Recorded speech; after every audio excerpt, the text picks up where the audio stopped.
Hi guys, welcome to our second video in chapter 5, which is all about electrons in atoms. This video is going to be the first video in probably 2 parts, maybe 3, that focus on section 5.2, quantum theory in the atom. Our question we're focusing on for this unit is, why do fireworks have different colors? We're going to begin our discussion of 5.2 in quantum theory by talking about the Bohr model in a little more detail. This was a model developed in 1913, so the early 20th century.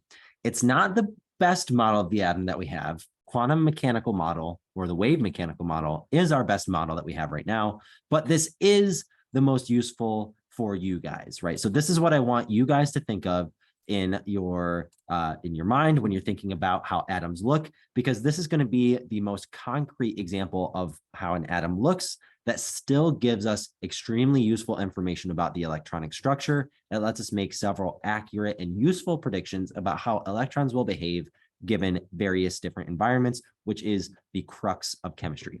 So here are 4 examples of Bohr models. I have them listed right here: hydrogen, sodium, hydrogen, lithium, oxygen, and sodium. A couple of things to note.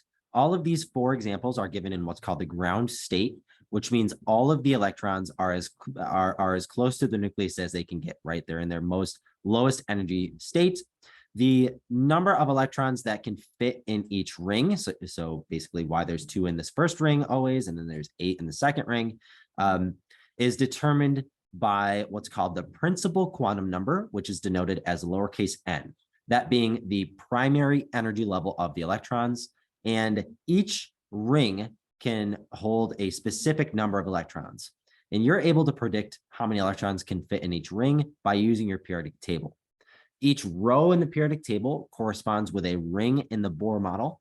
And if I scroll down, we're going to look at let's look at lithium, for example, element number 3. If I scroll down to a periodic table and I identify lithium right here, I can see that in my first row of the periodic table, I have 2 spots. I have hydrogen and helium, and then I will move to my second row, or my second ring. So if I look back at my Bohr model for lithium, I see that my first ring has 2 electrons in it, and then I move to the third ring for that last electron.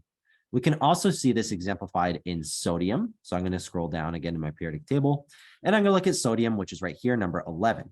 So for sodium, I have I'm going to highlight it so we can see it, right? But in sodium, I have my first energy level has 2 electrons. My next energy level has 1, 2, 3, 4, 5, 6, 7, 8 electrons. And then my last row just has the 1 remaining electron in it. All right, so let me erase that real quick. And then we're going to go back up to our Bohr models here.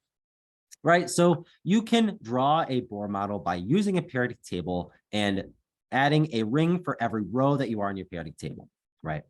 I want to emphasize that this is definitely not an accident. This just shows us how powerful the periodic table is, a periodic table being probably the most concentrated amount of information that you have ever seen up to this point in your life.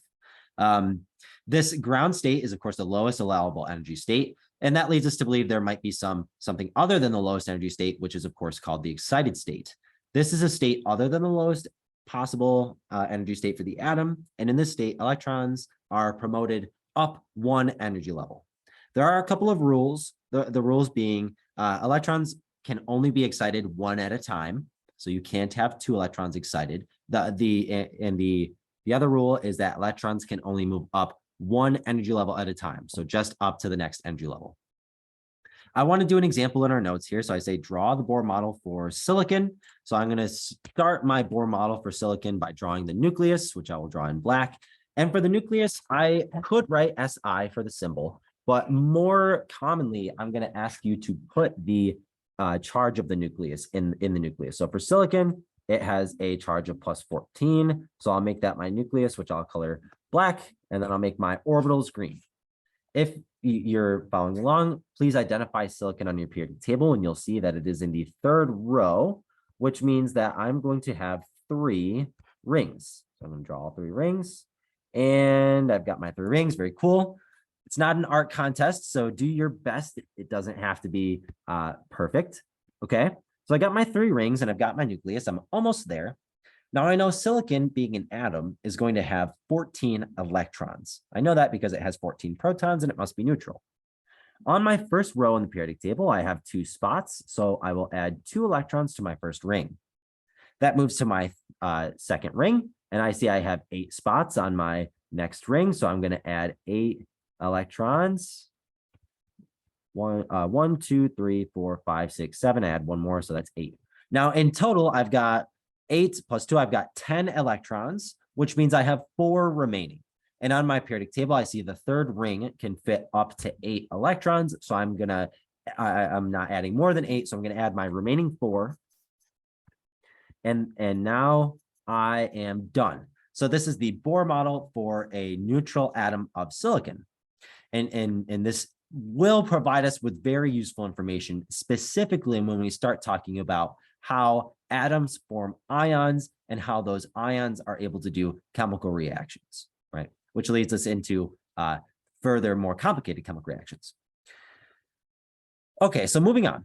How did they even know that Bohr models existed? Why did they know they needed a new model? Well, when Rutherford produced his if we think back to 4.1, we think about Rutherford's model right here, Rutherford giving us the nuclear model of the atom.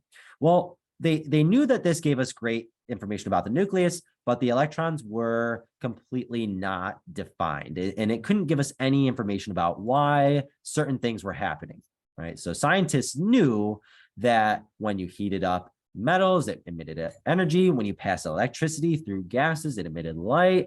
And this was totally something that the regular nuclear model could not explain. So they turned to the Bohr model. And in this Bohr model with the different orbitals, we can begin to explain why different things cause energy be emitted from our atoms. So let's look at how Bohr models might explain a bright line spectrum. A bright line spectrum being how the specific wavelengths of light that are released by an atom when energy is passed through that atom, whether it's electricity or heat or any other kind of energy. Why do different colors get emitted? So the idea being, if we have a hydrogen atom, and let's say this is our hydrogen atom, and we have an electron sitting next to it, and let's hit it with some electricity. So this is going to be electricity, maybe in a neon lamp. This is exactly what happens in a neon lamp. We have a gas, we pass electricity through it. That electricity hits our atom, and specifically it hits our electron. Well, it causes this electron to get moved out. So that's the tiniest arrow in the world, but gets this electron bumped out to the second energy level in the excited state. And so now that electron is much like a stretched rubber band, it's going to want to snap back to its initial position. So it's going to collapse back down and draw the arrow going back. And when that electron releases its position, it lets go of that energy, just like how the rubber band would snap like your finger, and it might hurt. You might feel that mechanical energy. This is going to release energy in a photon of light. So we're going to be able to see that with our eye. So it's the relaxation from an excited high energy level state back to the ground state that causes the emission of a photon by an atom in a neon sign, something, right? So we're converting electrical energy into a photon of light energy, right? And I have that written out in English right here, but we can represent that mathematically by saying that change in energy, or that delta E, is the energy of the higher energy orbital, right? Our second energy level, n equals 2, minus the energy of the lower energy orbital, or n equals 1, right? So this would equal the energy of our photon. So that would be how much energy this photon that we've emitted has. And if we think back to the video you watched yesterday, where we talked about how energy is related to wavelength, we know that the energy, sorry, I have it down here. The energy of a photon is h nu, which is what we have right here, where h is Planck's constant and nu is the frequency.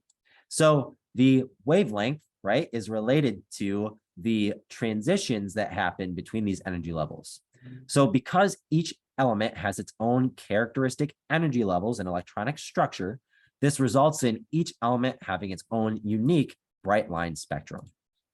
All right, guys, that's all for this video. I will see you guys in the next one.